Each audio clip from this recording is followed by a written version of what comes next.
मेरी ज़मीं महबूब मेरी मेरी नस नस में तेरा इश्क बहे फीका ना पड़े कभी रंग तेरा जिस्मों से निकल के खून कहे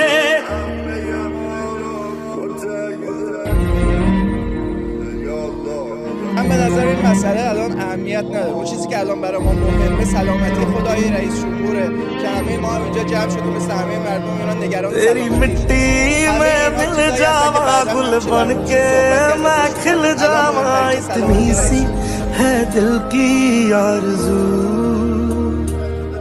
तेरी नदियों में बह जावा तेरे खेतों में लहरावा इतनी सी है दिल की आरज़ू. شخصیت‌های خیلی بزرگی هم قبلا از دست داده. ما خب قطعاً که این اتفاق نیفته. آقای رئیسی باشن و بمونن ان شاء الله صحیح و سالم پیدا بشن، ولی خب